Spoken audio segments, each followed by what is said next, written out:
মানুষ কি পারবে আল্লাহর ঘর মাটির সাথে মিশিয়ে দিতে?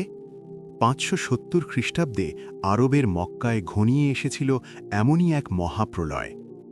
বিশাল সব হাতি আর ৬০,০০০ দুর্ধর্ষ সৈন্য নিয়ে ধেয়ে আসছে রাজা আব্রাহা। তার লক্ষ্য পৃথিবীর পবিত্রতম স্থান, পবিত্র কাবা। মক্কাবাসীরা নিরুপায়, পাহাড়ের চূড়ায় দাঁড়িয়ে তারা দেখছে নিশ্চিত ধ্বংসের দৃশ্য। মানুষের শক্তি যখন শেষ, ঠিক তখনই আকাশ চিলে হাজির হল এক অলৌকিক বাহিনী। না, তারা কোনো ফেরেশতা বা বড় কোনো দানব ছিল না। তারা ছিল ক্ষুদ্র কিছু পাখি, কিন্তু তাদের ঠোঁটে যা ছিল তা কামানের গোলার চেয়েও ভয়ঙ্কর। কিভাবে এই ক্ষুদ্র পাখিরা জীবাণু ভুসির মতো পিষে ফেলল অপরাজেয় হস্তি বাহিনীকে? কি সেই পাথর যা লোহাকেও গলিয়ে দিয়েছিল? ইতিহাসের সবচেয়ে বড় মিরাকল জানতে ভিডিওটি শেষ পর্যন্ত দেখুন।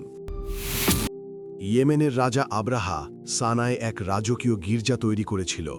তার অহংকার ছিল আকাশচুম্বী।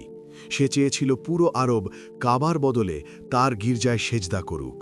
কিন্তু যখন আরবরা তা প্রত্যাখ্যান করল, তখন আব্রাহা প্রতিজ্ঞা করল সেই পবিত্র কাবাকে চিরতরে নিশ্চিহ্ন করে দেবে।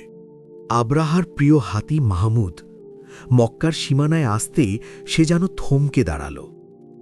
লোহার শিকল দিয়ে টেনেও তাকে এক কদম সামনে দেওয়া যাচ্ছিল না। আব্রাহা যখন পাগলের মতো কাবা ভাঙার হুকুম দিচ্ছিল, তখন সমুদ্রের দিক থেকে উড়ে এলো ঝাঁকে ঝাঁকে আবাবিল পাখি।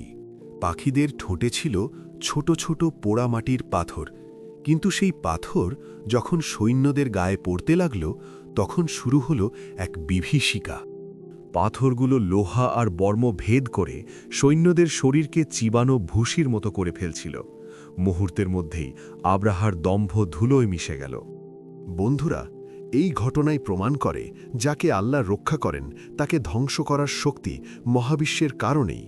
আপনি কি আল্লাহর এই কুদরতে বিশ্বাস করেন? আপনার ঈমান যদি এই গল্প শুনে থাকে, তবে কমেন্টে লিখুন সুবহান আল্লাহ।